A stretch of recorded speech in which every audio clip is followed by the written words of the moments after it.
Alô, você que está ouvindo mais um podcast Nerd Debate, e nessa semana vamos comentar o filme Toto-chan, A Menina na Janela, que é um filme de 2023 que a Sato Company está trazendo agora em 2025 para o Brasil, dublado, maravilhoso, está nos cinemas.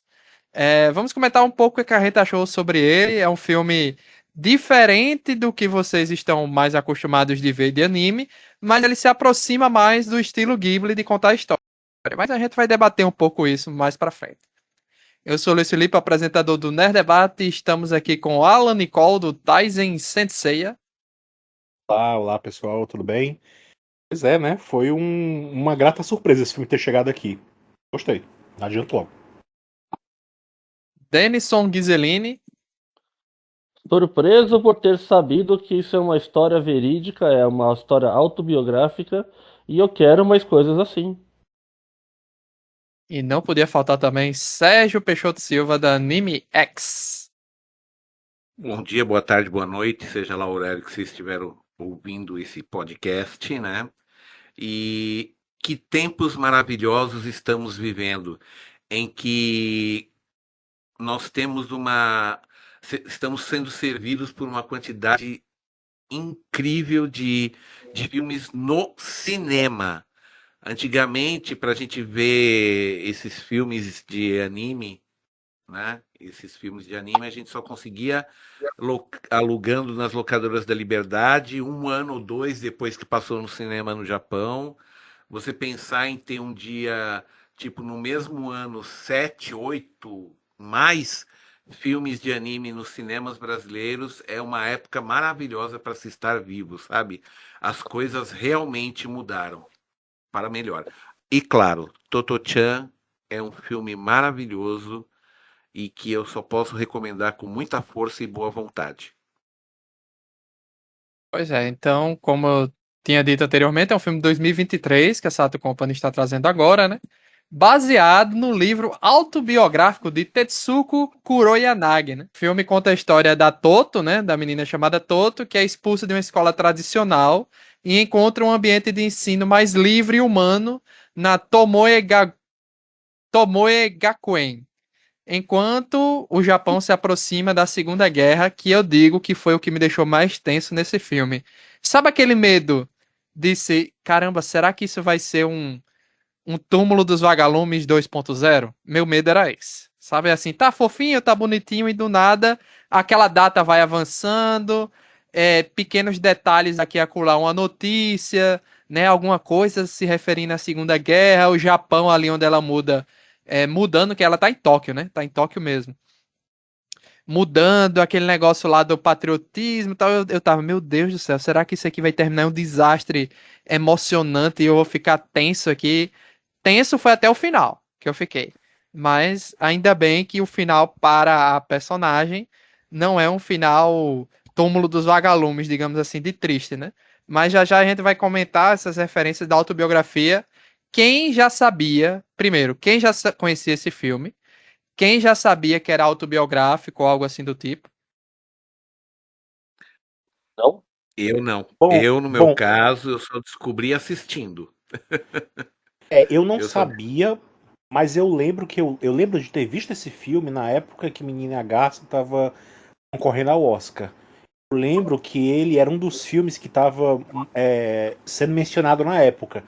Mas passou batido por mim porque o título não dizia muita coisa, né? Era a menina da janela, Toto-chan, não sei o quê. O design, né? A imagem que eu via nos posters era bem fofinha. Então eu pensava que era outra coisa. Eu não achava que tinha nada a ver com história real, com guerra, com. Sabe? Passou totalmente fora do meu radar, mas eu lembro de ter visto.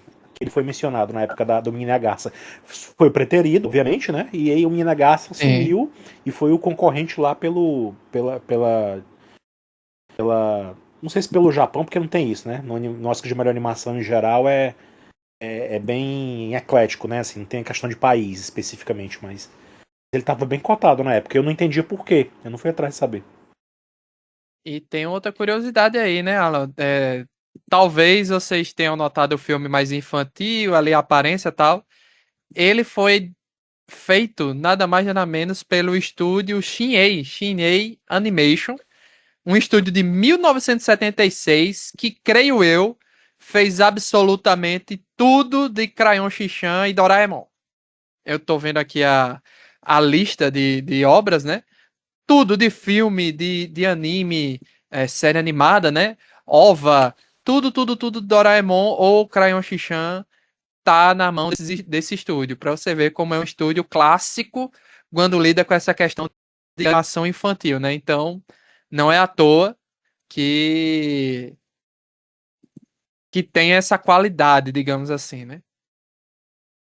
Sim, sim, só para falar, a Shin Animation, além de ser um dos estúdios mais tradicionais do Japão, ele realmente é muito, muito focado em animações para público infantil, tá? Mas ele fez outras coisas não infantis, tá? Mas, assim, primeiro citando os que a gente mais conhece, ó. Ele fez Doraemon, ele fez o Super Dínamo no Brasil, né? O Obaki no Ketaro, ele fez a Esper Mami, fez o Ninja Hattori-kun, são todos desenhos infantis. E, ou seja, eles na verdade eles animaram toda a obra da dupla Fujiko Fujio, que são os criadores do Doraemon, do Super Dynamo, do Hattori-kun e tudo mais, certo? Tá? Eles fizeram uma Mas animação em 2015 do Stitch também, eu tô vendo aqui, ó.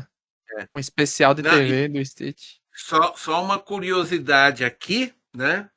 Eles também fizeram a animação curiosamente, eles trabalharam durante 4 anos fazendo a animação do Oishimbo.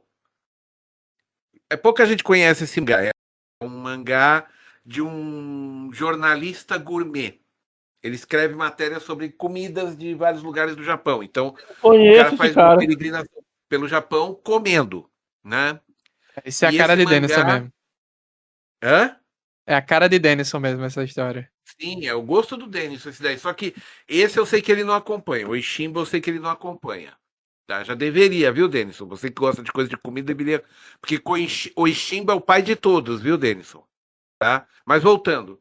No Oishimbo é o cara fazendo peregrinação de comida e é um dos mangás mais longos do Japão e um dos 5 mais vendidos. Pra você ter uma ideia, tá? Só para Caramba. tá? Mas fora isso, os demais tem uma série de terror que é o escriturário sorridente, que é tipo é um cara que atende o pedido das pessoas, só que conforme ele atende do jeito dele, sempre termina de um jeito dark, tá? É também pouco conhecido por aqui. Mas podemos focar assim que mais da metade do trabalho deles é só animação focada em coisas infantis. E todos, todos os movies do Doraemon. Pois é. E eu fui ver também aqui o diretor, né? O diretor do filme aqui, da Toto-chan, também só trabalhou em Doraemon e Crayon-Shin-chan, além da Toto-chan, né? Então, ou ele foi diretor, ou foi roteirista, ou roteirista e diretor também de Doraemon ou Crayon-Shin-chan. Então, até a compositora, né, das músicas também trabalhou em muita coisa de Doraemon e Crayon-Shin-chan.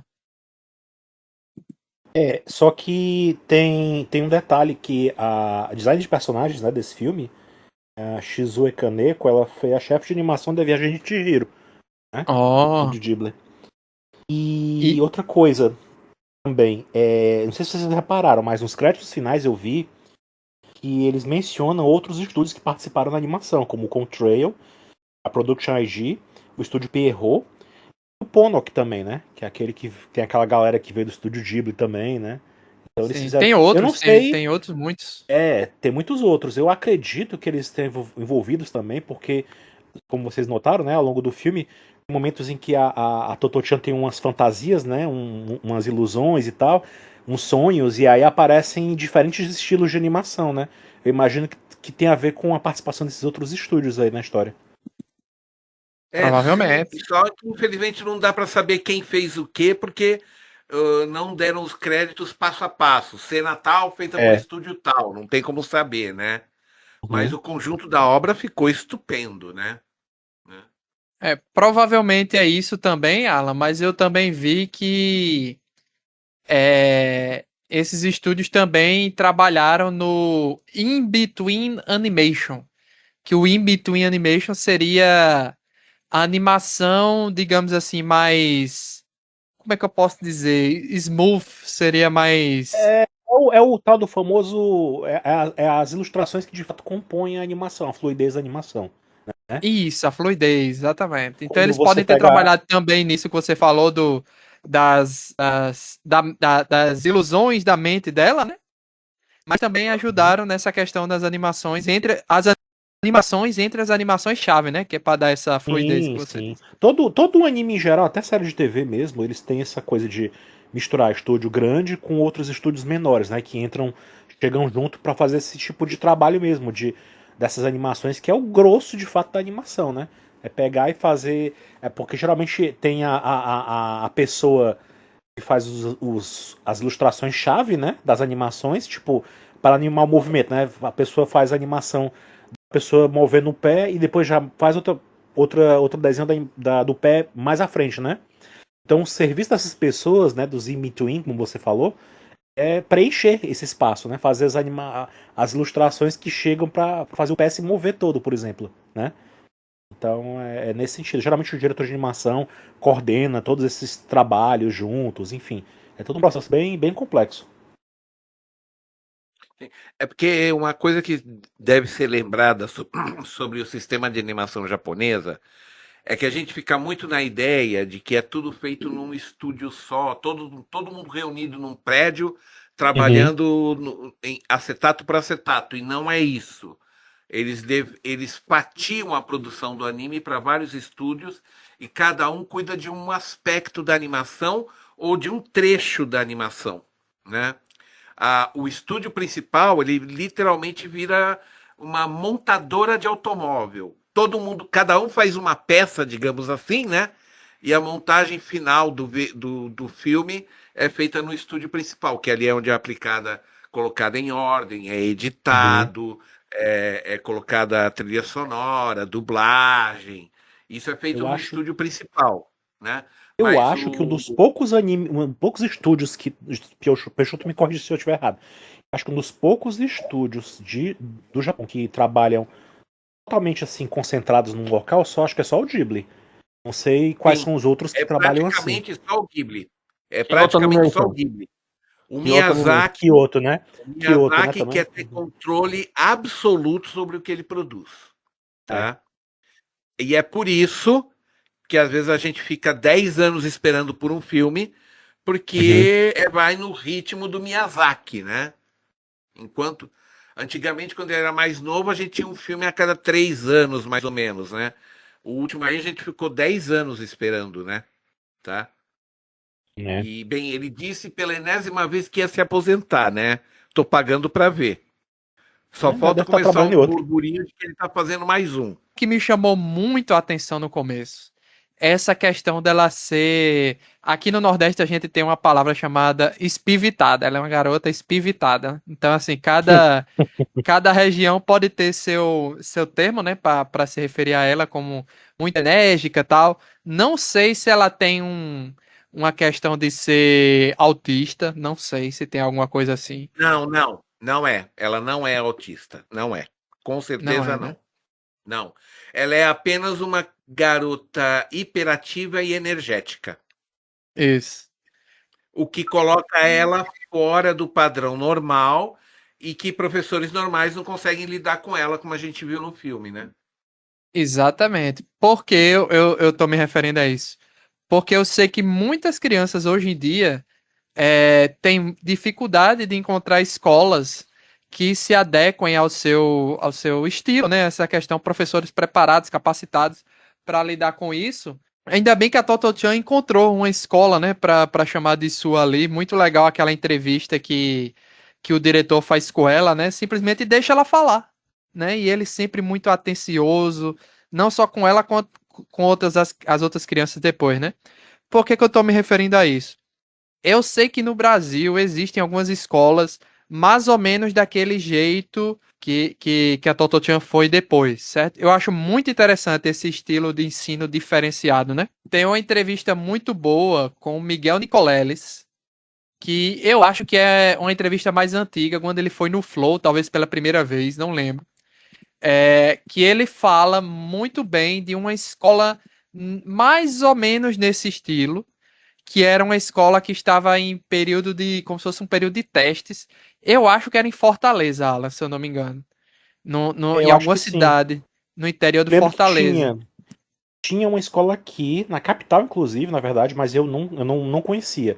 Eu fiquei sabendo por uma antiga colega minha de trabalho que tinha estudado lá. Ela me comentou que o método era bem diferente e tal, mas eu não lembro o nome, não. E era pública, né? Eu também não lembro esse detalhe. Talvez fosse. Não sei. Eu lembro que o Nicolella estava se referindo a algo que era uma escola pública que tinha recebido investimento do governo federal numa época tal, mas assim, é tão interessante, é tão diferente e é tão legal como as crianças se dedicam a fazer horticultura, né? De plantar, de colher comida, às vezes a própria comida que vai ser utilizada na refeição das crianças na escola, lida com música, musicalização, né? Instrumentos. É interessante. A criança ela realmente sente vontade e gosto de ir para a escola e você aprende de uma maneira diferente, entendeu? Você tem os seus ensinos que tem que ter, os ensinos básicos, matemática, português, etc. Mas não é só isso, né? Tem outras coisas e tem outras escolas também, mas que eu saiba são particulares. Eu já vi falar de uma dessas assim no Rio de Janeiro, mas assim, pública que eu lembro teve essa, não sei se existe ainda em Fortaleza, ela ainda tem essa escola ou se o governo federal teve uma época que cortou, porque eu lembro que teve investimento na época de Dilma. Aí depois eu não sei se no próprio governo de Dilma tinha cortado ou se outro governo cortou. Mas é um negócio tão diferente, tão interessante que dá gosto de ver e ver as pessoas comentando, as crianças ali. O da Totochan me lembrou muito isso, muito essa escola modelo, assim, sabe? Uhum. O Luiz, o nome desse método de ensino é euritmia, tá? É um sistema que inicialmente ele foi desenvolvido por um educador músico suíço para estimular as crianças na aprendizado musical. Só que a partir da isso foi no começo do século XX, né? Só que com o tempo foi expandido para estudo para ensino geral, né? Que é um sistema em que você deixa a criança aprender no seu próprio ritmo. Literalmente é misturando brincadeira com educação, tá? Só que é claro, devidamente coordenado. Não, não é realmente um método ortodoxo de ensino e muito menos um método normal. É uma coisa muito singular, mas os resultados são espetaculares, viu, Luiz? Eu vi um estudo aqui da eficácia disso daí, né? Que eles fizeram um teste com crianças e elas tiveram uma média de 4 pontos acima dos alunos normais. Nossa, interessante. Sim, porque entenda, quando a criança está disposta a aprender, ela está mais aberta, ela não é pressionada, ela não é obrigada a decorar, a ter decoreba, mas é uma coisa que ensina de fato, os resultados são diferentes, né? Tá? Então era uma escola, aquela escola que a gente viu provavelmente era a única que tinha no Japão na época, tá? É uma Sim, escola você vê até que única. ela tem pouca turma, tal. Sim, não, porque isso é uma das coisas que o sistema eurítmico exige. Não podem ser turmas grandes para a professora poder fazer um melhor acompanhamento aluno por aluno, Interessante. entendeu? Entendeu? Então, assim, não é uma escola feita para 300 alunos, é uma escola feita para 50 alunos, entendeu? É um sistema assim, o professor se envolve mais ele vira amigo das crianças. Como a gente vê que o diretor virou amigo das crianças. Você viu como as crianças brincavam com ele como se fosse um pai, né? Isso. No filme. Sem falar que Então, teve uma coisa também que me chamou muita atenção. Ele, e talvez até esse sistema de ensino, ensine isso para os professores, os educadores, né? pode ver que o Uhum. diretor ou a professora, eles não repreendem a Toto-chan, principalmente naquele momento que cai a carteira dela quando ela vai no banheiro, que cai no esgoto. Ai, aquilo Ele, foi horrível! mas eu achei engraçado por causa da inocência dela, né, em Sim. toda a situação. E o diretor olha, ele não repreende, como se fosse assim, beleza, ela vai tirar um aprendizado disso aqui, mas ele fala, ó, apenas limpe depois, entendeu? Isso eu E achei ela limpou. interessantíssimo. Porque E o legal lembra no antes, na escola anterior, tudo ela era repreendida, ela era, né? Não faça isso, não faça aquilo, tal. Dessa aqui não, ela aprendeu com aquelas. Ela teve uma ideia que não foi muito boa, beleza, mas ela foi em frente. Então ela aprendeu com o erro dela e limpou como ele pediu. Isso eu achei assim. Parecia bobeira, parecia besteira, mas não tem um negócio de aprendizado aí por trás, entendeu? Dessa cena toda. Mas foi muito engraçado aquilo ali, né? Quando cai a Uhum. carteira da coitada no Ah, esgoto aquilo ali. foi terrível. Uhum. Aí tem toda essa questão do aprendizado, do respeito mútuo também, né? Que tem o rapaz, o menino amigo, que se torna amigo dela, que tem uma. Qual é a doença que ele teve mesmo? Poliomielite? Poliomielite. Isso. Que estava erradicado no Brasil e graças a essa onda anti-vax que teve aí, né, voltou, né? Tem isso também. Uhum. A poliomielite, Uhum. pra você ver. Outra coisa interessante sobre a educação japonesa, até os 10 anos de idade, não é comum, na verdade é tecnicamente inexistente, a necessidade de ensinar crianças com testes.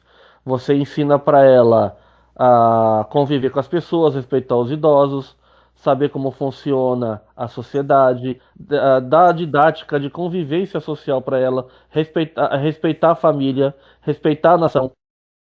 Então, tudo isso é dado de forma orgânica para elas, sem ficar cobrando resultados. Você tem que passar as tradições, passar os bons valores. Por isso que lá, até essa idade, se faz prova para os alunos. Não é essa Entendi. a ideia. Não é Uhum. quantificar, né? Reprovar, tal. Não, não, não. Você não cobra esse tipo de coisa. O que você cobra da criança, se é que a gente pode dizer que existe uma cobrança, é que ela saiba viver em sociedade. Sabe? É por isso que no Japão crianças de 6 anos vão para a escola sozinhas, né, na rua, sem serem molestadas. Não se há notícia de gravidade com esse tipo de atitude no Japão. É praticamente inexistente uma criança pequena que está indo para a escola ser molestada no Japão. Até a Yakuza respeita isso. Exatamente. Pois é. Exatamente. E teve uma questão também que me lembrou uma discussão que eu tive recentemente com a menina na academia, que foi o seguinte. Tem a cena lá que todas as crianças estão tomando banhos, todo mundo ali, e tem os adultos tal ali também por perto. E o anime se importa, né, de não desenhar, digamos assim, os órgãos sexuais das crianças, né? Deixa todo mundo ali sem nada, né? Porque não há maldade nas crianças em si. Então eles interpretaram isso. Mas isso me lembrou um debate que eu tive com essa minha amiga, que ela estava falando que eu acho que é em Totoro, lá do Ghibli, tem uma cena do pai tomando banho com as filhas, né? E ela disse que ela, não, eu fui assistir Totoro, eu parei de assistir quando eu vi isso, que eu achei isso muito errado. Eu disse a ela, ó, mas isso é uma questão de cultura. Indígenas não tem problema com nudez, por exemplo, né? Todo mundo, família, toma banho junto, etc. E no Japão, provavelmente, ou depende da região, não sei, não existe isso também. Então talvez isso seja algo tipo da família dela, entendeu? Tipo, só menina pode dar banho em menina, só o pai dá o banho no filho, a mãe dá banho na filha. Entendeu essa questão de cultura, como as pessoas às vezes não entendem porque batem com essa barreira, né? Com essa questão da inocência de outras culturas, digamos assim, né? Ou a falta de. Ou o excesso de maldade que existe na nossa cultura, ou a falta de malícia que existe nas outras, né? Hum. Exatamente. Também achava curioso isso em Totoro, né? Mas é fácil de compreender quando você vê a estética total do filme. E achei aqui também chocante ver isso nessa época pré-guerra mundial, que isso acontecia lá, fora outros pequenos fatos que tem no anime. Mas eu parei pra pensar, nossa, isso era assim. Esse lugar funciona desse jeito, as pessoas pensam dessa forma. Gente, eu tenho que simplesmente assistir e ver pra onde isso vai levar. Isso me lembra um fato que aconteceu comigo no Japão, na minha segunda viagem. Eu tava lá em Kusatsu, tava lá no meu hotel. É um hotel que tinha umas 8 piscinas ali no, na casa de banhos. E eu entrei, me abaixei, a piscina tava extremamente quente, a piscina para mergulhar ali. Aí eu sinto uma mão no meu ombro, olho pra trás. É. No meio de todos os homens pelados tem uma senhorinha dos 60 anos. Ela me fala em japonês, deu pra entender. Ó, sim, o senhor não pode entrar agora nessa água, que ela tá muito quente e tá fazendo resfriamento. Vai nas outras piscinas aqui em volta, que o senhor vai se sentir melhor. E foi caminhando, medindo a temperatura das outras águas. E eu, E você em choque, né? Paralisado. sim, olho em volta, ninguém me olhando. Olho pro outro lado, ninguém me olhando. Ninguém olhando pra moça, olhando a moça só fazendo o trabalho dela e eu. Né? Pois é, tem esse negócio da casa de banho, você lembrou bem. Eu tinha esquecido completamente disso. Né? E na outra, e nas termas que eu fui assim públicas também, ao ar livre, era a curva de um rio, era muito incrível eu estar aí. Tava eu lá, mais uns 6 senhores dentro daquela grande piscina natural, né? Entra a senhora que tava lá pegando o pessoal na entrada do lado dos homens. Senhor tal, sua filha está na porta, ela tá te aguardando, pode vir. Ele volta. Só se levantou um senhor que tava lá do outro lado, veio andando pelado. Aí ninguém se manifestou e eu de novo. Ok. É. Você vê como. Você me lembrou até que os animes sempre mostram essa questão das casas de banho, etc. Ou seja, essa questão da nudez tem. O Japão tem aquela restrição com aquele negócio de pornografia, etc., né? De botar manchado e tal. Mas pra você ver como pra eles, essa questão da nudez do banho, etc., pra eles é normal, entendeu? É da cultura, né? É cultural e normal, né? Então, Que você vê é que bem interessantíssimo lembrado ver. dele, eu tinha esquecido disso. É bem curioso, bem chocante a gente ver como as formas de respeito são tratadas conforme a cultura e a época. É realmente chocante a gente que está nessa tradição cristã, né, com esse problema que nós temos assim com a convivência das pessoas que nós temos aqui, de tudo que a gente foi criado, tudo que a gente foi ensinado, atravessa a rua e não funciona, sabe? Que nem, por exemplo, vamos lá, todo mundo educadinho pegar fila para entrar no trem, beleza. Abriu a porta do trem, é sobrevivência. Corre, corre, não deixa ninguém sair, você tem que ir primeiro pra ver se você consegue lugar pra sentar e atropela qualquer um pra entrar. Eu tava no Sim. Japão, todas as estações, sem exceção, horário do rush, no interior, nas montanhas, na cidade grande. O pessoal faz a filinha do lado da porta, todo mundo sai, todo mundo entra com calma, respeita-se os assentos para quem tem que se respeitar, as portas se fecham. Igualzinho E eu aqui, acho que o filme mostra isso muito bem, Denison, assim, digamos assim, um escalonamento, porque primeiro né? a Toto-chan vai com a mãe, aí Uhum. depois ela vai sozinha. Quantos anos ela tem no início? Uns 6 para. 7 Não, anos. ela tá 4 anos. 7 No comecinho. comecinho. No Em comecinho ela já tá com 1940 7. ela tem 7 anos. Então tá bom, 7 Ela anos. vai É, sozinha pra escola, sem nenhum problema, Ah, todo mundo conhece ela no caminho, todo mundo já sabe quem ela é, sim. entendeu?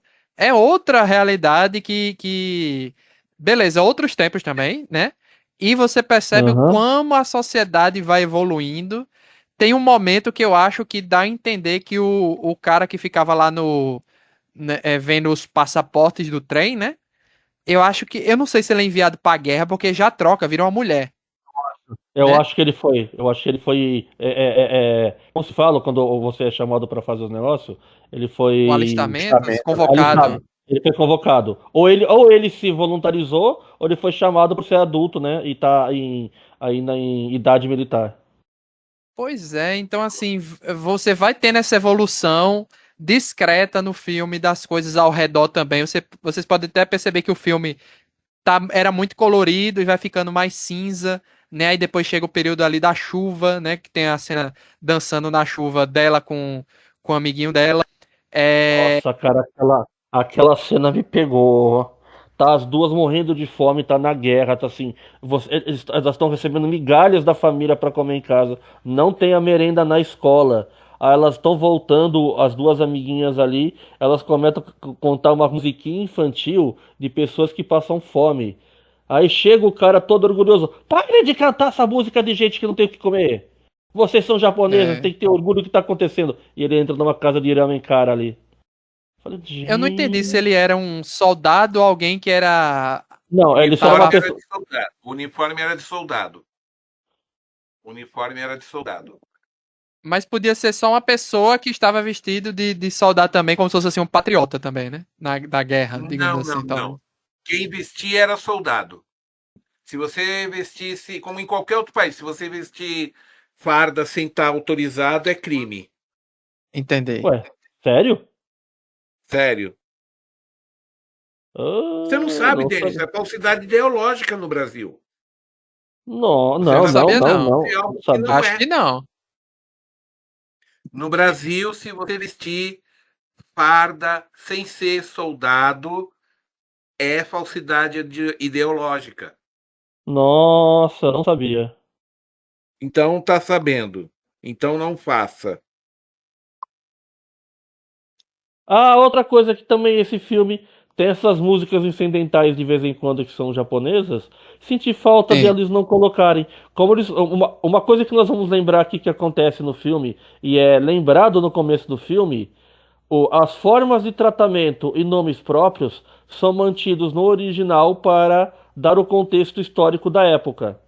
Isso é muito. Sim. Porque, afinal de contas, nós estamos chamando a Toto de Toto-chan, que é um pronome pessoal de intimidade ou para se falar com crianças, né? Tem aquela hora lá que os pais falam para ele que ela não pode mais chamar ele de papa e de mama, tem que chamar de Oto-sama e Oka-sama para Mas é porque, eles se eu não não. me engano, o pai, eu não lembro da mãe, mas o pai é alemão, não é isso?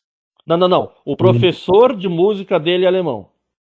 Ah, o professor de música. Mas eles O são maestro japoneses. da orquestra. Aquele lá Isso, é o eles são japoneses. maestro da orquestra. Então eu fico chateado deles terem essa preocupação, mas não fazerem pelo menos a legenda das músicas, porque tem todo o contexto, seja aquela parte das crianças tocando piano, né, elas sozinhas, ali a menininha no começo quando ela tá dentro do trem da aula livre, que ela canta a musiquinha, lá com o professor das aulas que eles fazem, ou nessa cena que ela tá com um amiguinho na chuva. Infelizmente, assim, tem um contexto para se ouvir ali e foi perdido. É uma pena, mas de forma geral, fico muito feliz de eles terem se preocupado em dar uma lembrança que a gente tem que ouvir o idioma para entender o contexto. Mas qual foi da mudança dela não poder chamar de forma carinhosa e ter que chamar de forma correta? Vamos lembrar da cena. Nesse momento, o Japão está já na Segunda Guerra e existiu alguns movimentos patrióticos, tá? Para economizar dinheiro, para mostrar que o Japão é um bom país aos olhos do mundo e principalmente na tríade ali dela com a Alemanha e a Itália, é isso? Alemão, Japão e Itália, se eu não me engano? Alemanha e Itália. Tá, o Japão tinha que se mostrar humilde. Então houve vários movimentos pelo país para as mulheres não usarem roupas espalhafatosas, das pessoas não usarem anéis, você ter uma vida pouco frugal, né? Tanto que eles são ali, os pais dela que são bem vestidos, foram barrados pelo oficial ali, falando: ó, pô, não fala para todo mundo aí não ficar se expondo na rua com roupa chique, vocês estão deixando de ser humilde, né? Aí eles voltam para casa correndo, o pai para pensar, caramba, estão cobrando da gente uma norma social que nunca foi necessária. Mas, Já que a o gente, Denis, você acabou não explicando o essencial. o que Por é? que, naquele momento que eles estão ouvindo o rádio, Eu por que é tava, que explicam para Toto que agora não pode, tem que chamar só de Otosama e Okasama? Isso você eu não ia che, explicou. eu ia chegar nisso, mas você pode continuar, por favor. Eu, se me permite, é porque simplesmente aquele dia era 8 de dezembro de 1941. Era depois do ataque de Pearl Harbor, tá? Começa por aí. Ou seja, na hora eles estavam sabendo que eles estavam em guerra contra a Inglaterra e os Estados Unidos. Ou seja, agora o inglês tinha se tornado uma língua inimiga. E falar inglês publicamente no Japão era considerado quase que um crime, um ato de traição. Não podia se falar inglês de forma alguma no Japão durante a guerra, porque era considerado traição. Por E isso eles que eles têm. Meu viraram para Deus. ela e falaram: olha, daqui por diante você tem que chamar de Otosama e Okasama. Não, se você Foi por isso. reparar, o filme ele é cheio de sutilezas, né? Você repara que, como o Denilson falou, né? As roupas da mãe e tal, a própria roupa que o pai veste, a casa deles é um estilo ocidental. Então, assim, eles estavam muito cercados, né? A Totochan mesmo, em família, estava muito cercado de elementos culturais de fora, né, do Japão. Então, eles eram bem distintos, né? Da maioria do pessoal que estava ali, de repente. É porque a família da Toto era uma família de artistas, gente. Não vamos Isso. esquecer isso, tá? Não é explicado no anime, mas a mãe da Toto, ela foi uma ensaísta muito famosa no Japão, Qual que é tá? ensaísta para quem não conhece? Como é que eu vou explicar ensaísta? É uma pessoa que escreve artigos, que escreve matérias, que ela escreve ensaios, né? Mas qual a diferença de um ensaio para uma crônica, Peixoto? Bem, aí eu não sou técnico para poder explicar isso totalmente, mas são formas de escrita. Ou seja, encomendavam textos para ela escrever. Ela era uma ensaísta, tá? Uhum. E ela escreve. E o nome dela era Kuroyanagi Asa, tá? E ela morreu em 2006 com 92 anos, 95 anos de idade. Nossa. A mãe da Toto só morreu em 2006 com 95 anos de idade, tá? E ela tinha um Certo. apelido artístico chamado de Cho-chan. Ela era chamada de Cho-chan, tá? Era o que é perguntado do pai, que o filme ele não mostra o que acontece com o pai dela. Né? É, o pai desaparece no filme, né? Kuroyanagi Moritsuna, o nome dele. Ele faleceu mais cedo, ele faleceu em 83, com 74 anos. Ele é um violinista muito conceituado no Japão, né? E não sei se vocês notaram, mas ele não sumiu no final do filme. Sim. Viu? Sumiu porque ele foi convocado em 44 pelo exército japonês.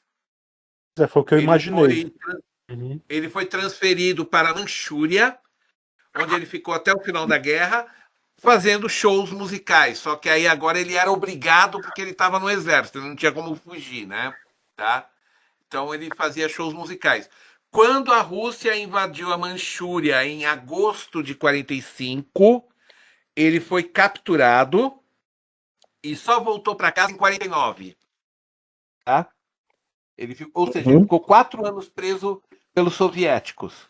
Tá? É, Por isso porque que ele fala que ele estava sendo convocado para tocar lá para Não, os. Luiz, é diferente, é diferente. O exército estava convidando ele para trabalhar tocando em fábricas e ele recusou. Certo. Foi isso, tá? Ali ele ainda tinha escolha, ele não estava convocado no exército. Esse negócio dele tocar e tudo mais aconteceu em 42, 43, principalmente 43, entendeu? Entendi. E depois ele é Tá? convocado para a guerra Em mesmo. 44 ele é convocado, aí ele vai para Manchúria, é capturado, passa 4 anos preso lá, tá? E assim que ele volta, inclusive durante esse período que ele ficou preso, ele tocava em vários campos de prisioneiros na Sibéria para distrair os prisioneiros, ou seja, ele ainda assim o talento musical dele era aproveitado pelos soviéticos para manter a moral dos prisioneiros, né? Tá? Mas ele só voltou no Japão no final de 49. Ou seja, ele ficou mais ou menos 4 anos e meio preso pelos soviéticos, tá? E assim que ele voltou em 49, ele se tornou o Spala da Orquestra Sinfônica de Tóquio. O que é o Spala? É o que nós aqui no Brasil chamamos de primeiro violinista, Ele é o cara que conduz musicalmente a orquestra depois do maestro. Assim, digamos, ele é o âncora da orquestra, entendeu? Todo mundo se baseia no violino dele para poder tocar a melodia, a música. Ou seja, ele era o primeiro violinista da Orquestra Sinfônica de Tóquio, onde ele tocou até a aposentadoria e ele faleceu em 83. Tá? Ou seja, a família toda da Toto era artista. E nós nem falamos ainda da própria Toto, né? O filme. O filme ele é baseado no livro, né? Que conta a história dela.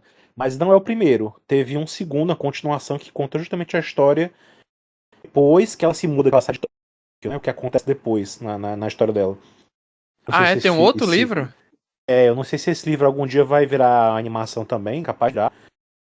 Mas contar a história, né? Porque a gente vê no filme, no finalzinho do filme, a gente vê, né, que o pai não tá na história, não tá presente mais, ela fica com a mãe, e aí tem uma irmãzinha nova, né? Tem um bebê. E elas acabam tendo que sair de Tóquio. Elas vão pro interior, né? Se mudam de cidade. E aí Sim, essa parte da história seria a história do outro livro, né? E o meu Mas tem medo um detalhe. delas estarem quando Tóquio foi bombardeada, né? Porque mostra depois a escola queimando e tal, né? Não, é o seguinte, aquele bombardeio que acontece no filme destruindo a escola, tá? Ele aconteceu em março de 45. Foi um dos primeiros grandes bombardeios incendiários que eles fizeram sobre Tóquio e infelizmente atingiu a escola em cheio, como vocês viram, né? Pois Tá?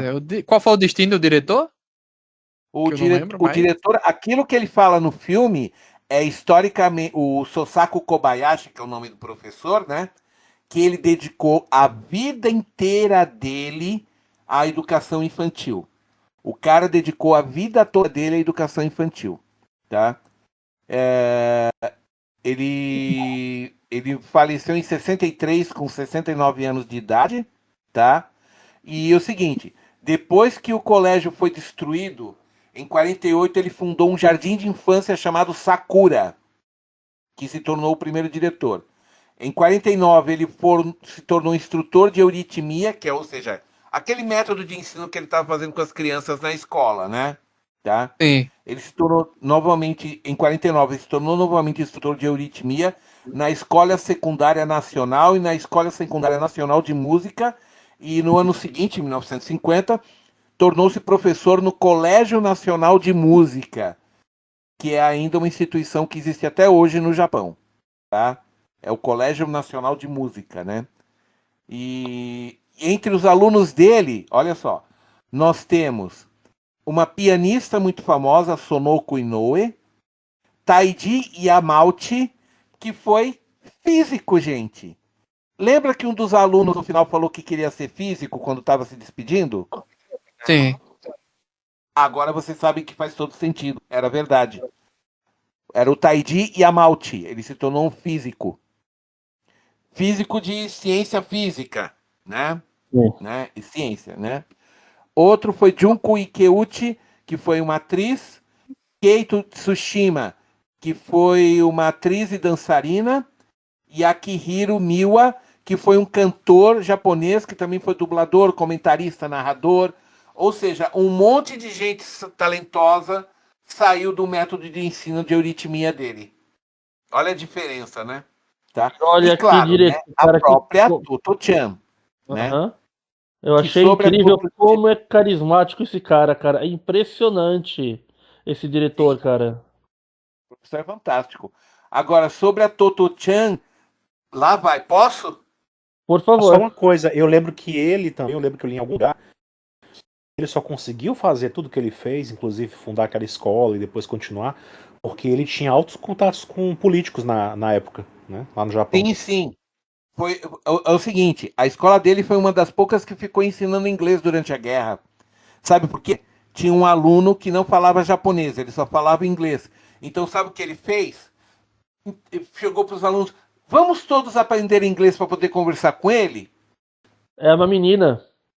Era uma menina, se não me engano, uma É uma menina. menina. Né? Tanto que no final do desenho ela quer se despedir de todo mundo e fala: só não vou fazer em inglês porque eu não dá pra falar história, que é o período de guerra. Que está na guerra, né? Tá? É.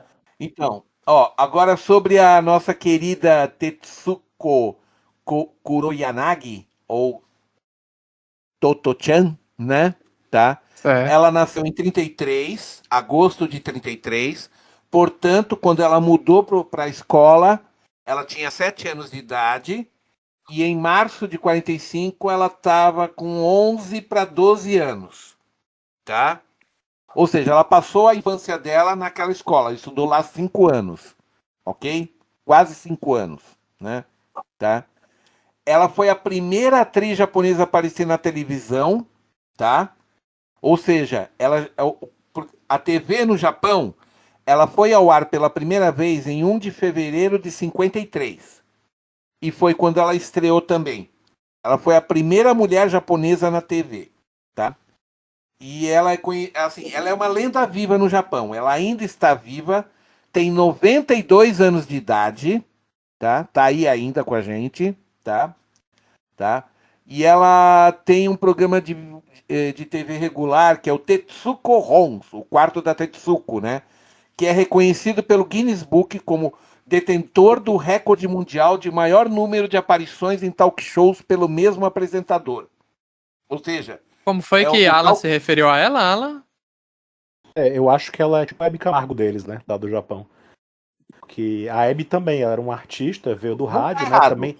Ela recebeu a televisão também no Brasil quando ela chegou aqui, É né? Trabalhou verdade. desde então Exato, e sim, ficou até a ela, morte, tipo, né? ela é tipo a nossa Hebe Camargo mesmo, tá? É. Tá? Agora vamos lá. Ela apresentou programas como o Tetsuko Hon, que a gente já comentou aqui, que é um talk show, que ainda está em funcionamento. Ela não parou ainda. Ela continua fazendo o Tetsuko Hon, tá? E ela apresentou vários shows do Kohaku Utagasen. Eu sei que vocês não conhecem, mas é o show musical mais popular do Japão na TV japonesa, da NHK.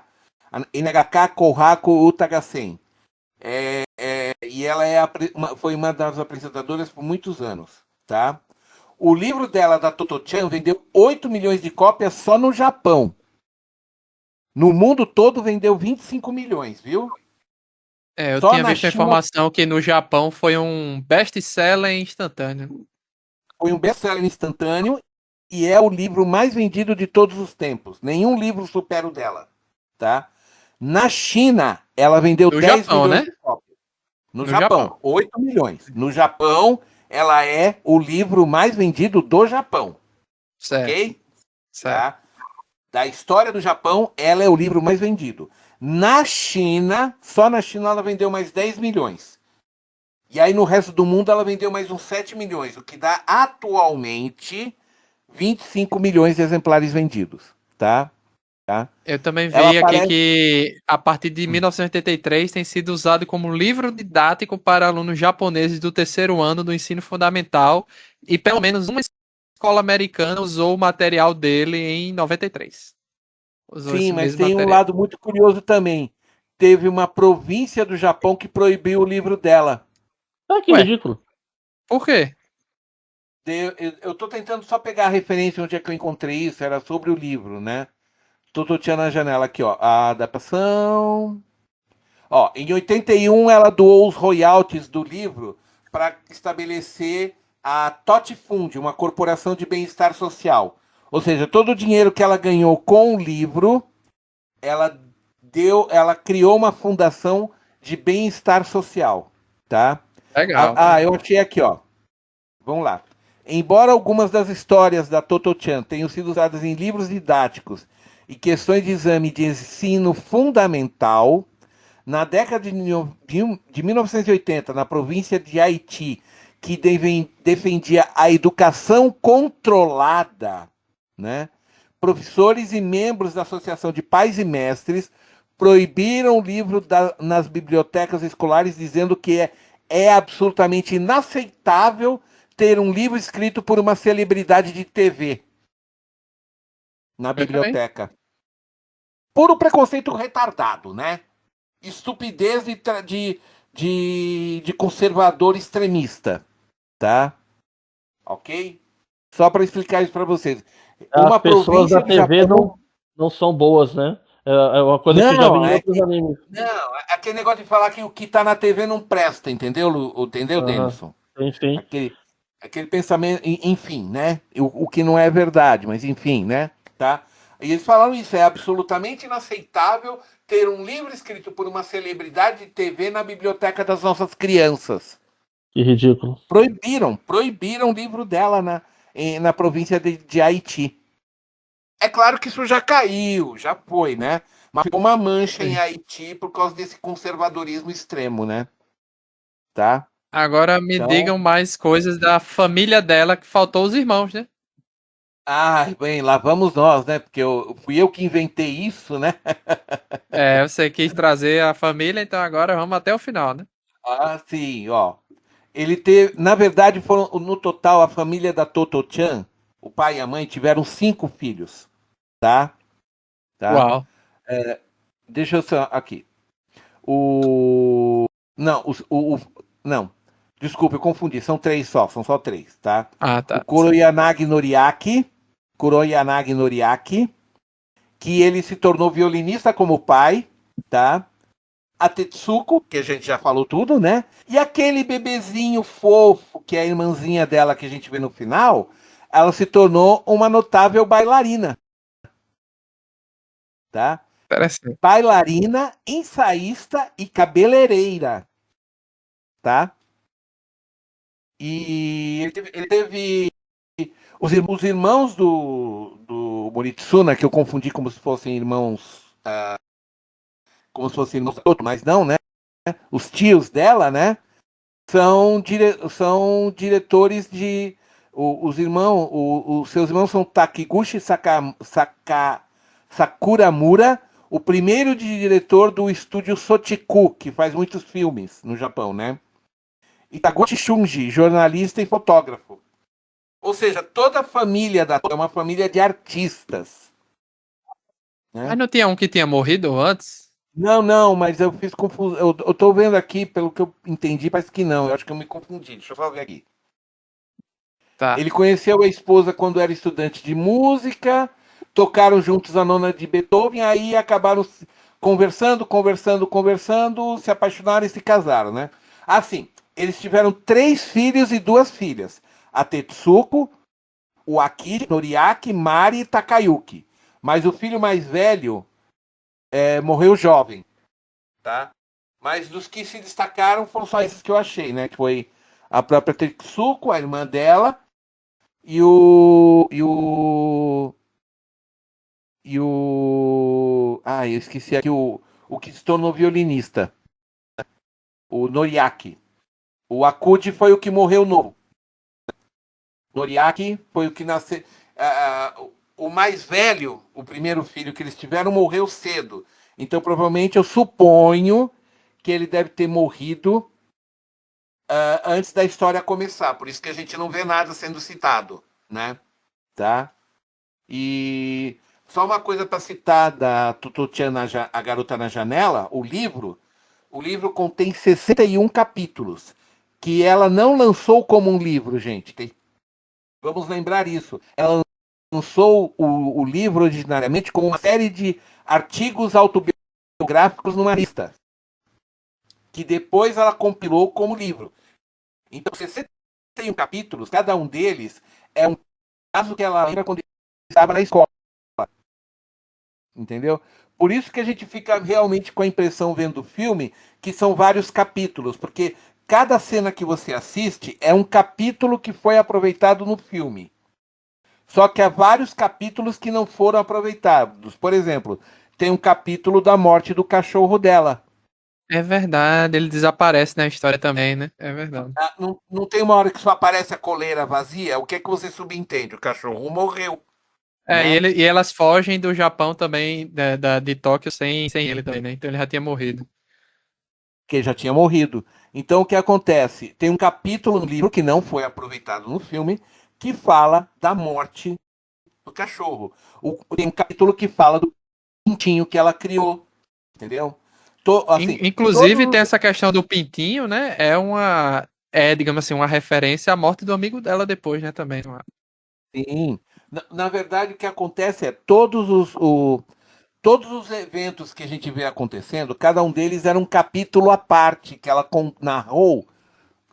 Deixa eu só ver aqui onde é que ela publicou inicialmente. Ele foi publicado pela Kodansha em 81, o livro, né? Tá? Ó, eu tô pegando da Wikipédia direto japonesa, tá, gente? Então vocês não vão achar isso aqui na Wikipédia americana, tá? Tá?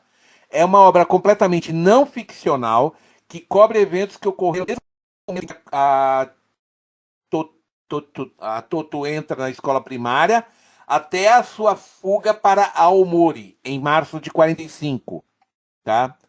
A história se passa principalmente no colégio Tomoi, né? Na escola Tomoi, tá? Onde ela estudou. Ela descreve não apenas os dias da escola primária, mas também os métodos educacionais únicos da escola e a personalidade do diretor da escola. Todos os colegas de classe são apresentados sob seus nomes reais, incluindo o físico Taiji Yamauchi, que aparece como o primeiro amor da Kuroyanagi, aquele que não ia casar com ela, lembra? Sim. Então, ele se tornou um físico, né? Tá? Ela se refere, ó, o número, eu só estou tentando encontrar porque eu sei que em algum lugar eu vi que ele é publicado como artigos esparsos, né? Tá? Não foi acho que aqui o artigo japonês não está falando disso, mas originariamente ela foi publicando os 61 capítulos, ela publicou em 61 artigos. Depois ela compilou e fez um livro, entendeu? Tá? Foi isso.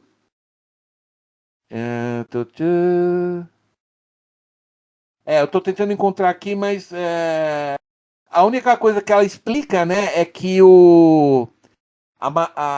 ela ficava sendo chamada Tutou-chan da janela porque ela costumava ficar perto da janela durante as aulas para atrair os artistas de rua na escola primária local que frequentava antes de transferir para Tomoe Gakuen, né? Então, por isso que é Tomoe na janela, né? E tem Porque outra era coisa assim que também chama. que é importante no filme, é a questão do livro da cabana do Pai Tomás, né? Também muito importante Aham. na história Sim, é do. citado lá a cabine. Não, tudo isso é citado no livro, a cabana do Pai Tomás. Tá tudo explicado lá, tá? Isso. Eu realmente aqui eu só perdi a fonte onde cita. Deixa eu dar uma olhada na versão em inglês se é que dito alguma coisa aqui. É que eu estava tentando encontrar o nome da revista em que ela publicava os capítulos, entendeu? Tá? Achei, ó. Depois de ouvir sobre como as crianças se recusavam a ir à escola, a Tetsuko, a Toto-chan, né, decidiu escrever sobre sua experiência frequentando a Tomoe Gakuen. Toto-chan foi publicado originariamente no Japão como uma série de artigos na revista Young Woman, da Kodansha, que apareceu em fevereiro de 79 a dezembro de 80. Certo? Ou seja, ela publicou durante quase 2 anos vários artigos que depois ela compilou como um livro, né? Os artigos foram então reunidos em um livro que fez história na publicação japonesa ao vender mais de 5 milhões de cópias antes do final de 82. O que fez o livro quebrar todos os recordes de publicação anteriores e se tornar o livro mais vendido da história japonesa. Pronto. É isso então, né? Ela foi motivada porque o pessoal estava reclamando das crianças não querendo ir à escola por causa daquele sistema de ensino automatizado que tem no Japão, né? Aí ela decidiu falar da experiência pessoal dela e daí nasceu o livro mais vendido da história do Japão. O que vocês viram ali de época que vocês chamaram a atenção, vocês assim se encantaram, acharam curioso durante a exibição do anime? Imitou pra mim, me encantou em vários momentos, assim. Porque a gente. Assim, eu não sei vocês, né? Eu imagino que vocês tenham muitas referências, mas assim. Tem muitos filmes de animação e live action mais ainda, né? Mas de animação, muitos filmes que retratam esse período da guerra, né? Período da Segunda Guerra Mundial e tal. E eu achei impressionante, como o Luiz falou, né? No começo. A gente pensa que vai ser um filme que vai ser muito pesado, né? Muito forte nesse sentido, mas ele é muito leve, né? Do começo até o fim, de um jeito ou de outro. Mesmo quando você vê a guerra aparecendo, né? Aqui e acolá, você vê tudo com muita leveza, né? Com muita sutileza, muita beleza também. E tudo ali acho que é impressionante. Como o Denison falou, que a história da viagem dele do Japão, eu lembro também dos momentos que eu fui, fiquei vendo lá coisas bestas, assim, como a Totochan indo pra escolinha dela, pegando lá o trem, e a estação lá ainda bem assim, bem simples, bem assim, né, bem rudimentar praticamente, e hoje em dia comparado com como é hoje, né, tudo bem moderno, bem diferente. Hoje em dia você passa o bilhete lá, não tem contato humano com ninguém. Hoje em dia, antigamente, tinha uma pessoa para receber o bilhetinho e tal. Então, assim, muitas coisas interessantes, assim. É recheado de detalhezinhos o filme. Se você for pescar, você vai pegando cada coisinha, né? Como era o retrato da época mesmo, né? Porque no começo do filme, quando ela vê aquela bandinha de música, né, tocando na rua, aqueles artistas itinerantes, né? E aí eles estão cantando uma musiquinha que fala justamente de como a economia está indo bem, né? É meio que uma talvez uma forma não sei se de retratar fielmente o momento ou de tentar mascarar um pouquinho também, né? A situação que estava começando a mudar ali naquela época já, né? E Aí eu posso falar alguma coisa rapidinho, Alan. Aí eu posso falar alguma coisa rapidinho, que é o seguinte: a gente tem que lembrar que na época, em 1940, que é quando a história começa, os militares estavam sob o comando do Japão. Os militares mandavam no Japão. Tinha havido um golpe de Estado branco, digamos assim, e foram eles que arrastaram o Japão para a guerra, porque eles falavam que uma nação forte tem que conquistar território, bababá e tudo mais. E eles obrigaram a nação inteira a se tornar patriótica do ponto de vista dos militares, entendeu? Eles transformaram o Japão num grande quartel. Daí o caso do militar dando bronca na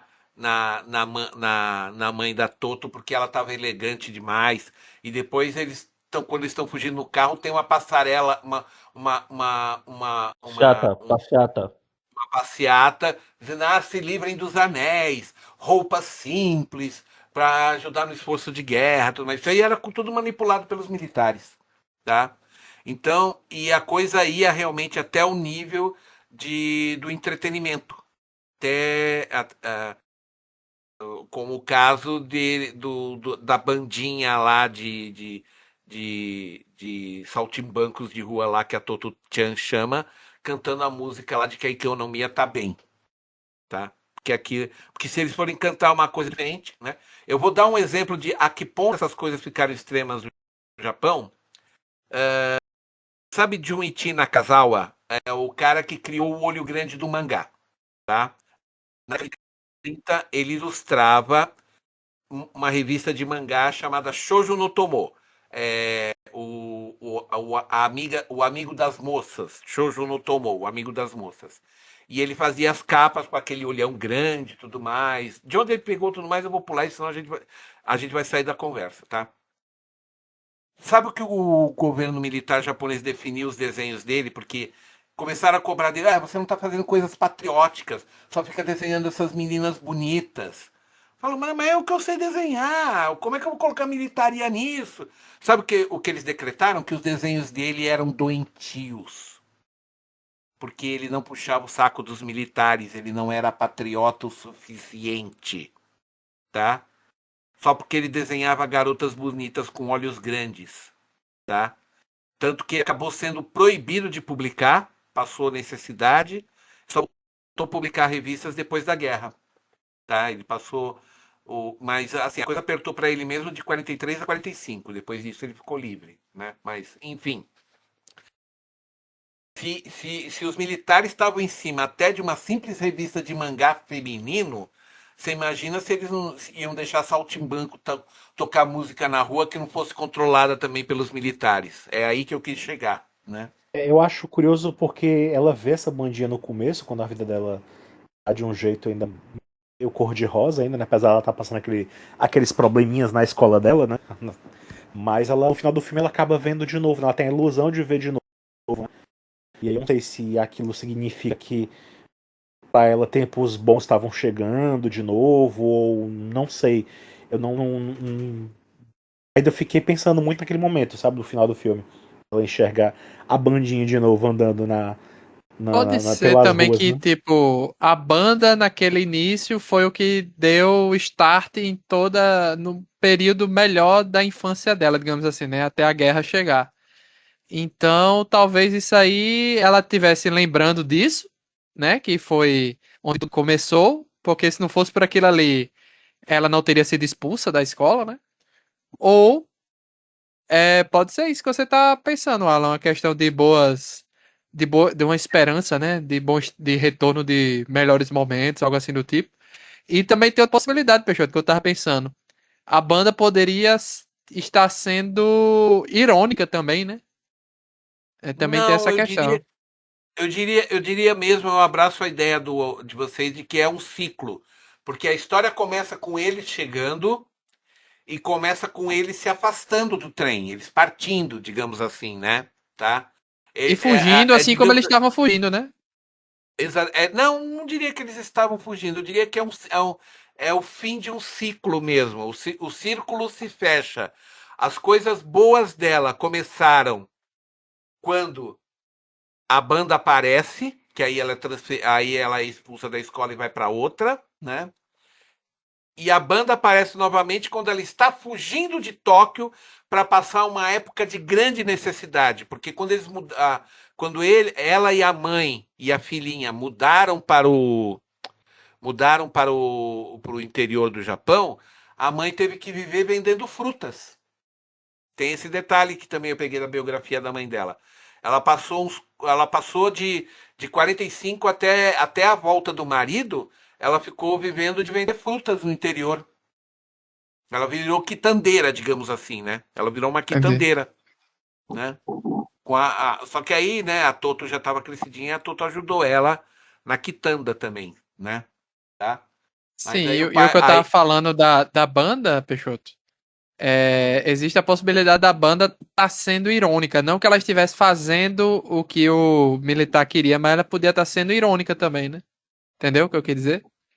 sim, Assim, mas eu ainda abraço a ideia do ciclo, do fechamento de um não, ciclo. eu não tô falando do com- fechamento do ciclo, eu tô falando assim, lá no começo, você disse que os militares Hum. caíam em cima dos artistas, né? Sim, sim.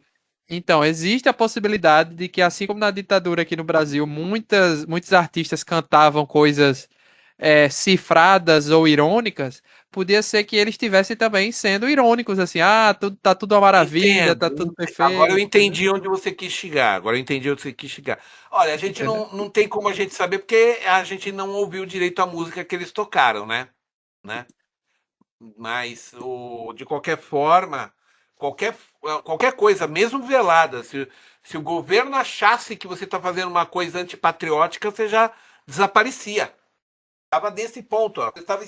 Era uma histeria coletiva no Japão. Era uma histeria coletiva.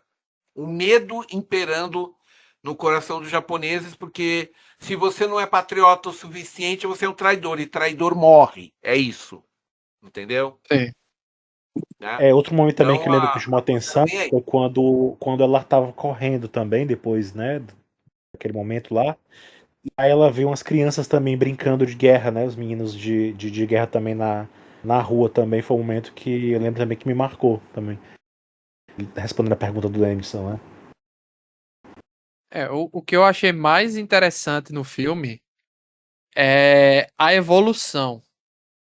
A evolução da cultura e tal, e o que eu Sim. estava esperando também por essa gravação de podcast é justamente entender muito daquilo ali que estava se passando, da cultura, da Segunda Guerra, isso que eu tava assim. É muito slice of life o começo, entendeu? E vai É, evoluindo, né? desses filmes de animação que eu vi com pano de fundo da Segunda Guerra Mundial, eu acho que esse é interessante porque mostra justamente como você falou, essa evolução. A gente vê a sociedade pelo olho de uma menina, de uma família até certo ponto privilegiada, né? Ali naquele momento na história. muito interessante como você vê com as sutilezas, aquela hora que o maestro, né, o professor do pai dela, que é alemão, ele na hora ele fala ruim, né? O pessoal tá meio animado, o Japão entrou na guerra, não sei o que, não sei o que. E o professor diz que não gosta disso, né? Ele ensina alemão, ele deixa bem claro que ele é contra tudo o que estava acontecendo, né? Ali, Alan, ali, deixa eu só esclarecer o calendário. Aquilo ali aconteceu em setembro de 1940. Aquele momento que eles. Sabe o que estava sendo colocado naquele jornal? Era a comemoração do Pacto Tripartite, o que criou o eixo, que foi quando foi feita uma aliança militar e política entre Itália, Alemanha e Japão, que criou o famoso eixo da Segunda Guerra, né? Isso foi em setembro de 1940. Então, só que foi em 27 de setembro que o acordo foi assinado. Então, provavelmente aquele evento que a gente vê do ensaio da banda e tudo mais, do maestro lá sem paciência com o pessoal porque não está tocando direito, isso aí deve ter sido outubro de 1940. Ter sido começo de outubro de 1940, quando foi feito o Pacto do Eixo. Só que os japoneses estavam comemorando, pô, agora não estamos sozinhos, agora nós estamos com a Alemanha do nosso lado, a América não vai se meter com a gente. Aí eles se tocam, putz, porque vocês não pegaram a coisa principal, gente. O maestro é alemão e judeu. Por que ele estaria no Japão? Ah, entendi. Lembra o que ele falou? Nem alemão eu sou mais? Porque os judeus alemães perderam a cidadania durante a década Ah, de 30. Ele isso aí realmente eu provavelmente era não, um. não Ele peguei. fugiu do Japão, ele fugiu da Alemanha quando os nazistas chegaram. Provavelmente ele deve ter fugido em 35, 36, que foi quando as leis de Nuremberg, que deixaram a coisa num ponto tal, gente, que um cachorro vira-lata na rua tinha mais direitos que o judeu. Sim, e eu não estou exagerando. Era isso, sabe? Só faltava dizer, ó, qualquer um pode matar judeu, só não colocaram isso. Não podia ter conta corrente, não podia ter emprego público, seu diploma não valia mais nada. Eles transformaram a vida dos judeus na Alemanha em um inferno. Então o que eles tiveram que fazer? Fugir. E o nosso amigo, provavelmente ele pegou emprego para dirigir uma banda no Japão, né? E lá não havia tanta perseguição, né? Mas você quer falar, isso daqui não me interessa porque nem alemão eu sou mais. Na hora eu falei, é judeu, batata que ele é judeu. Não precisou falar, não precisou falar. Ele é, ele é simplesmente um exilado judeu alemão. Se ele voltasse para a Alemanha, ele ia para um campo de concentração. Só isso, tá? Então, só um esclarecimento histórico daquele momento. O que eu tava dizendo era esse sentido, que esse filme ele mostra muito essa evolução da sociedade da época e Sim, tal, a passagem do tempo, como as condições mudaram do povo em Tóquio, né, especificamente, bem diferente das coisas que a gente vê nos outros filmes que tem como pano de fundo, né, pelo menos a maioria dos que eu conheço, né, assim, que eu tive mais contato, como o Túmulo dos Vagalumes, que a gente vê o que acontece, né, da bomba e tal, o Game Pés Descalços também, que são dois filmes que contam também a história da bomba de Hiroshima, né, que também é muito forte, conta inclusive o momento da queda da bomba em si e o que vem depois, né. Tem um filme também que eu lembro que eu assisti. Eu nem assisti o filme, na verdade, eu vi trechos desse filme, mas eu conheci a história depois. Eu não lembro agora se a gente chegou a. Eu com certeza não comentei com vocês. Não sei se vocês já comentaram esse filme aqui no podcast em algum momento. Que é uma história sobre umas meninas de uma escola feminina em Okinawa, se eu não me engano, em que elas é uma escola só para meninas, em que elas se envolveram na guerra, elas foram convocadas para trabalharem de enfermeira, mesmo não tendo preparo para isso. E ao longo da guerra elas foram cada vez mais se envolvendo e morrendo, sabe, ficando doentes. E quando chegou num ponto em que o Japão estava derrotado, né, e que as tropas estavam caindo de fato, elas foram largadas à própria sorte e cada um por si saiu correndo e ela levava tiro e o filme é bem forte também, sabe? Ele Nossa, meio que que legal. tem um pouquinho do estilo do estúdio Ghibli e é bem doido porque eles colocam várias flores, sabe, pra todo lado da história. Como quando aparece sangue, em vez de sair sangue, você vê as flores voando, sabe, assim, as flores na tela. É um filme bem assim, marcante. Eu acho que ele passou na televisão no Japão. Não sei se foi pros cinemas, não sei se chegou aqui em algum momento, mas é relativamente recente esse filme. Esse filme também eu lembro que me marcou muito, apesar de Passa eu não ter depois. conseguido assistir ele, né? É...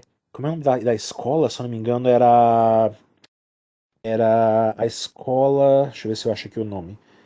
Himeyuri. Eu tinha conhecido a história, né? Tem vídeos sobre isso, sobre a história dessas meninas, algo só.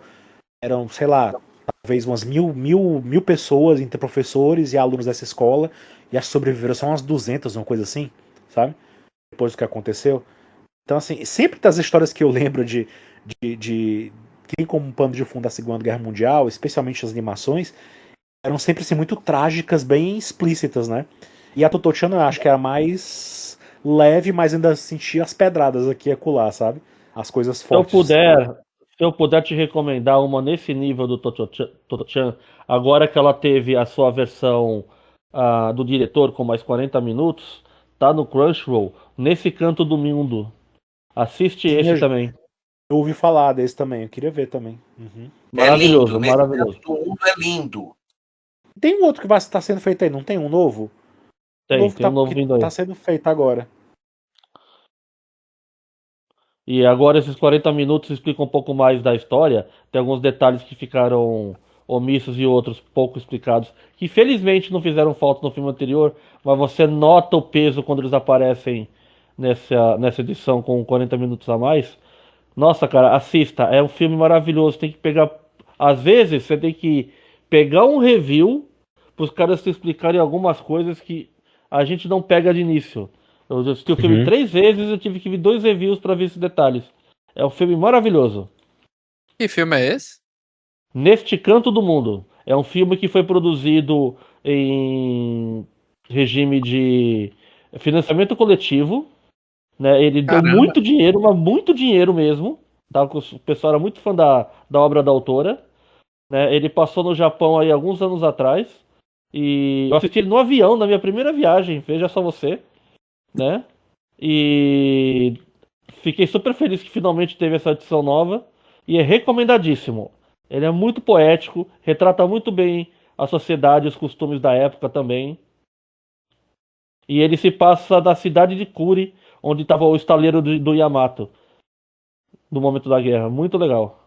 Eu tô vendo aqui In This Corner, né? In, And the in this Others. cor in this corner of the world e the outras corners. É, tô vendo aqui. Que doideira, eu não sabia da existência desse. Você vai querer falar dele quando você assistir, hein? Já vou avisar. Que coisa.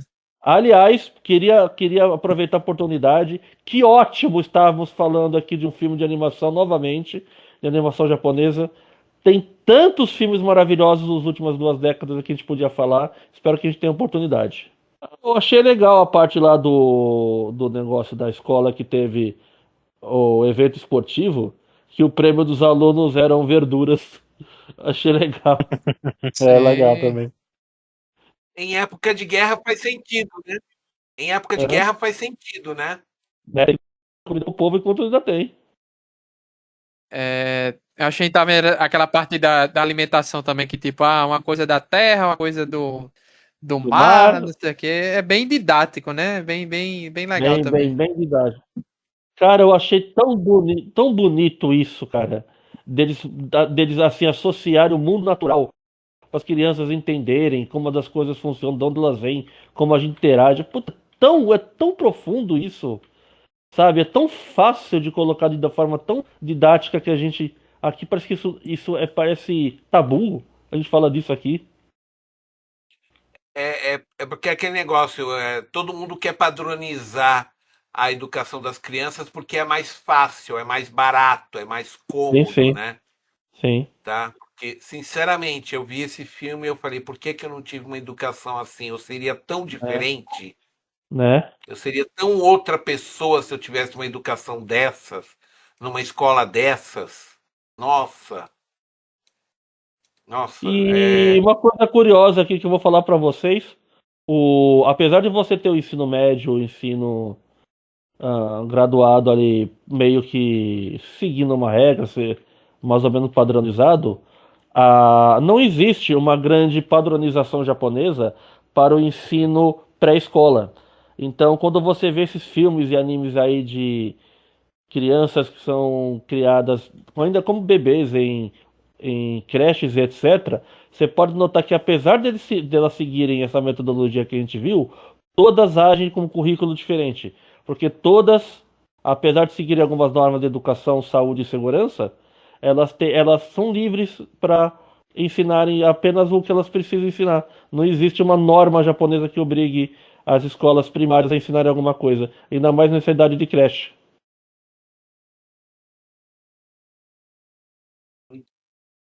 Pois é, pois é. É um filme Então, muito rico.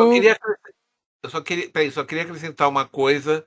Assim, o filme já me cativou nos primeiros 5 minutos, só mostrando o mobiliário da casa, meu. Né? Aquilo é Né? tão. Nossa, tudo aquilo é assim. Eu tive uma tempestade de déjà vu, sabe com o quê? Com o A quê? máquina de costurar da mãe da Toto. A máquina de costurar. Só Minha assim, avó sim. teve uma daquele modelo. Eu vi minha avó costurando naquilo, A Com quando eu minha tinha avó aquela também cinco máquina teve. aninhos. Uhum. redondinha, sei, sei. A gente brincava que era volante de carro. Exato, aquela máquina de costura velha pra caramba, aquele modelo todo preto, parecia um Ford Bigode, né? Minha Então, avó tinha uma dessa também e usava. então eu vi minha avó usando uma daquela, caraca! Eu tive ali um déjà vu de infância instantâneo com aquilo. E todos a geladeira que era com gelo, não era Pedra uma de geladeira gelo em elétrica, cima. geladeira com Nossa, gelo. Gente, ah, não, pode deixar que amanhã vão trazer mais gelo. Ai, as primeiras maquininhas de compra, né, o Denison, né? Que você tinha que girar a manivela. Ela muito, tentando comprar muito, Léo. caramelo e não tinha mais caramelo para vender, Aham. porque não tinha mais como trazer açúcar de fora. Poxa, Nossa, cara, a gente é um pouco velho aqui, né? Ninguém tem abaixo de é, 20 anos aqui. E ver esses detalhes de época, mesmo em outros povos.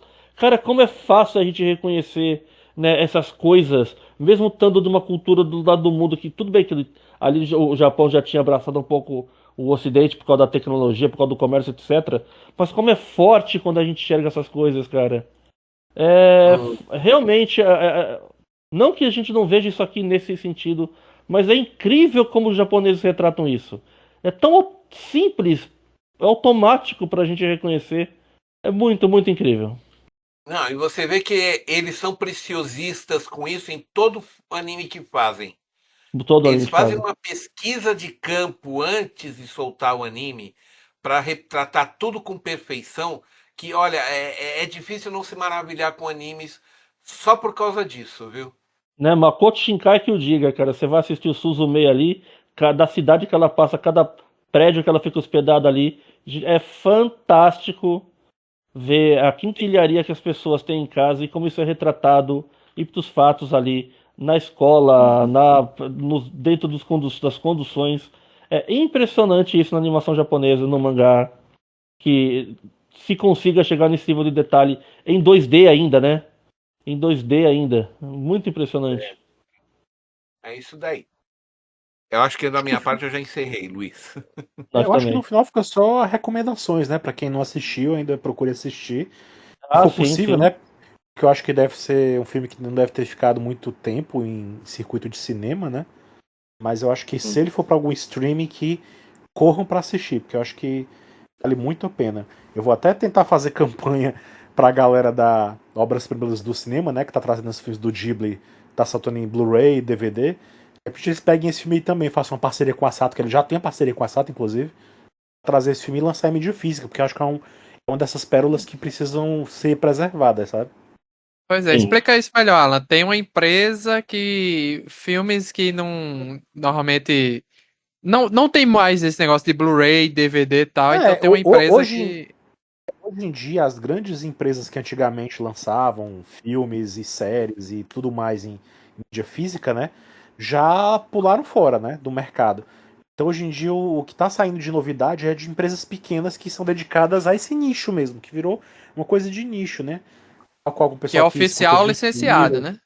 né? Então assim, tem essa empresa chamada Obras Primas do Cinema, que ele há um certo tempo já tem dedicado a lançar filmes, especialmente filmes assim, fora do mainstream, sabe? Fora Apesar de que eles lançaram alguns, estão lançando alguns, inclusive vão lançar agora o Ainda Estou Aqui, vai sair por eles fizeram uma parceria com a Legal. Globo. Eles lançaram recentemente aquele do Ghibli que a gente até comentou da menina. Ai, tô aqui. Sussurros do Coração. Sussurros do Coração saiu recentemente, foi o que eu adquiri, inclusive. E eles colocaram inclusive a dublagem, que a Sato Company ela bancou a dublagem depois de muito tempo e tal, né? Lançaram por aí em TV a cabo, acho que se não me engano passou na Globo, que é o canal infantil da Globo, né? Da Globosat e tal. Então eles lançaram essa versão dublada e essa empresa, quando lançou a mídia física, ela ia lançar sem sem o áudio em português, só com o áudio japonês, como tá na Netflix, ainda tá na Netflix, eu creio. E eles conseguiram uma parceria com a Sato Company, né? Costurando desde o lançamento de Minha Garça, né? Que também, eles também lançaram com áudio original e áudio em português também. E lançaram os Sussurros do Coração agora com áudio em português e o áudio original. E já que eles têm essa parceria com a Sato, né? Seria muito bom se eles lançassem Totochan também no futuro, né? Eles lançaram outras animações aí também já, mas tem lançado muitos filmes de terror, inclusive filme de ação, aquelas coisas do Schwarzenegger, enfim. Eles lançam Bacana. uns filmes assim, bem década de 80, 90, sabe? Então, assim, eu comprei o He-Man deles, por exemplo, o filme do He-Man, eles lançaram o filme do He-Man, se eu não me engano. Acho que foram eles que lançaram. Então, assim, tem muito filme que eles ainda estão lançando ainda hoje em dia, continuam Eu tô vendo lançando. aqui, ó, lançaram o Terrifier, que é uma nova, um ascendente do filme de terror, né? Tropas Estelares, Sussurro do Sim. Coração, muita coisa aqui. Eles anunciaram mais dois do Ghibli que vão sair ainda, só não lembro agora os títulos, mas são dois assim, tipo, acho que é aquele da Colina Cocorico, Muito bom, e muito bom. E o outro eu não lembro agora qual é, mas eles lançaram outro, que é outro dessa época da década de 90 do Ghibli, sabe? Tem o Your Name, que eu Então, tô vendo aqui também. isso, Duro eles de já Matar, lançaram. Conan. True Lies, eles já lançaram True Lies também. Lançaram Predador. Nossa, eles E é vivem lançando DVD e coisa. Blu-ray, é porque eu tô vendo que tem DVD também na história Eles aqui. sempre lançam a versão em DVD e versão em Blu-ray. Por incrível que pareça, né?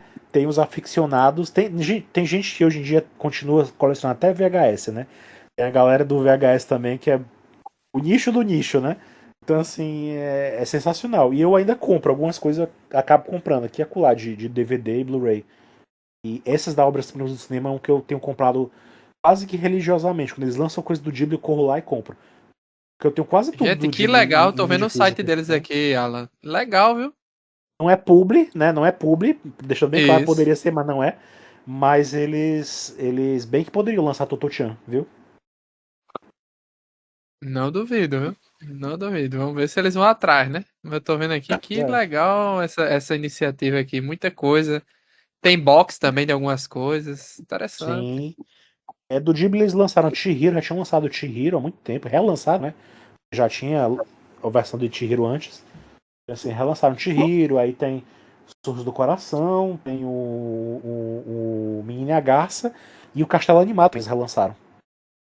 Inclusive Tá. tem as duas dublagens. Teve uma dublagem antiga e a dublagem feita também, né? Pela.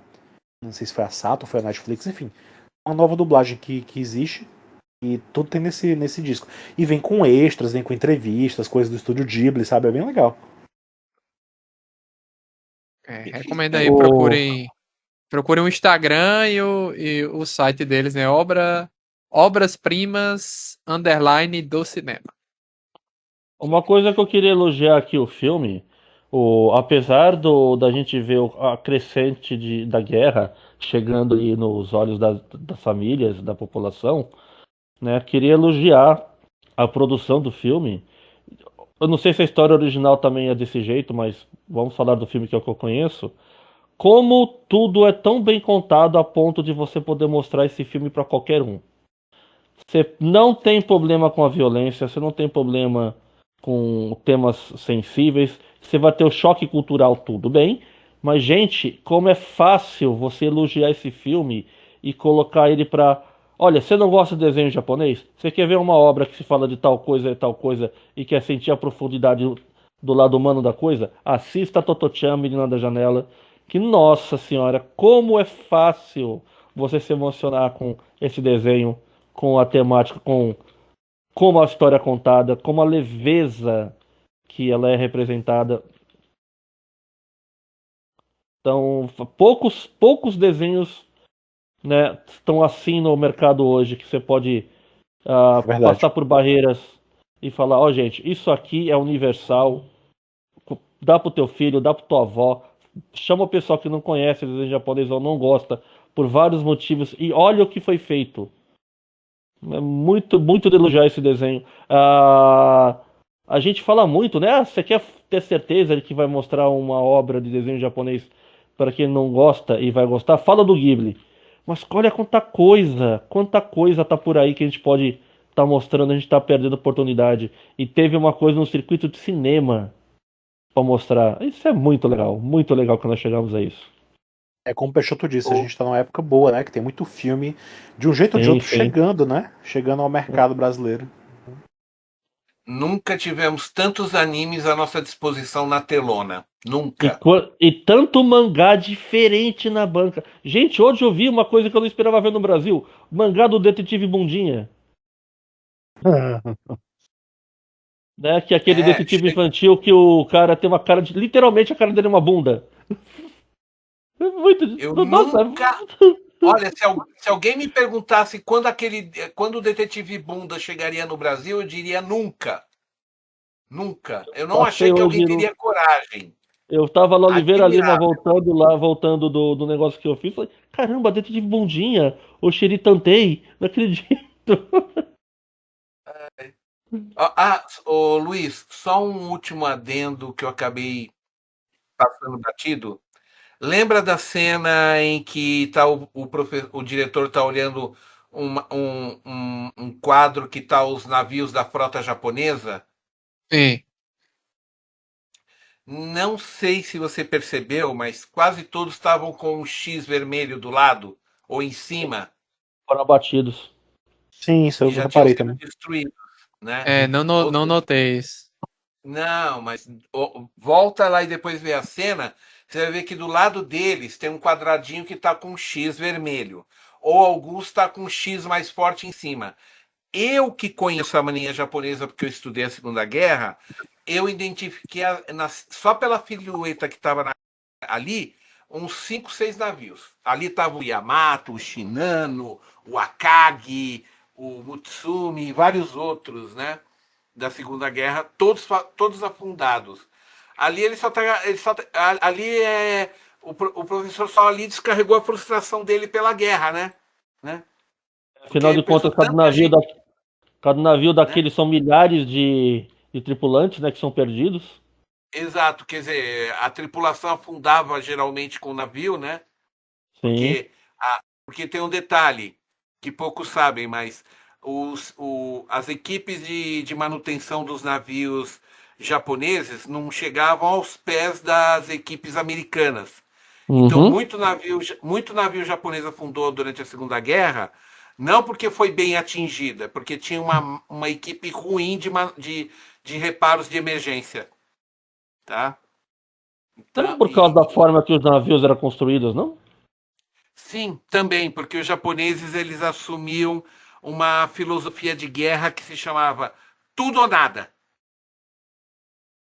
Ou a gente vence ou a gente morre, entendeu? Banzai, entendeu? Até a Marinha assumiu a postura de vão para cima, a nossa coragem vai ser a nossa blindagem, é assim que a gente vai vencer, é tudo ou nada. Só que deu nada, né? Tanto que o próprio caça-zero da Segunda Guerra, só para constar também, ele não tinha blindagem, gente. Ele era movido a gasolina e ele não tinha tanque autovedável. Quando os americanos descobriram isso, sabe o que eles fizeram? Aumentaram o número de balas tracejantes nas metralhadoras dos seus caças, para fazer o tanque de combustível do zero pegar fogo mais fácil. Bala tracejante, gente, é aquela que você vê a luzinha quando sai. Sabe quando você vê filme de guerra que aparecem umas balas brilhantes, que sai um risquinho? É porque é uma bala com um pavio atrás, como se fosse um sinalizador. Aquilo, quando pega num tanque de gasolina, a gasolina pega fogo na hora. É um fósforo aquilo é um fósforo voador, entendeu? Então, o que acontece é a Marinha Japonesa afundou por excesso de arrogância, de fanatismo, de tudo que levou o Japão a perder a guerra, tá? E ali no momento que a gente vê o diretor rasgando aquele quadro mostrando a gloriosa marinha japonesa toda afundada, era pura raiva e frustração, né? Ah, eu Tantas lembrei agora mortes, da cena, qual é? Agora eu lembrei. tantas mortes por nada, né? Basicamente é isso que ele estava querendo dizer, né? Tanta gente, tantos morreram por nada, né? Ele Pois é. tava só na frustração, né? Então, enfim, é isso. Então é isso, gente. Muito obrigado aí pela presença, Alan, Denison, Peixoto. Foi muito bom assistir esse filme. Foi. Foi, foi muito diferente. Começa de um jeito, termina de outro o filme, né?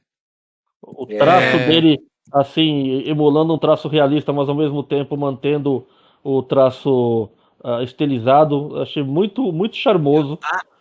Isso eu não comentei. Sabe o que eu me senti? Parece que eu estava assistindo uma ilustração dos anos 30 animada. Eu Olha tive só. essa sensação.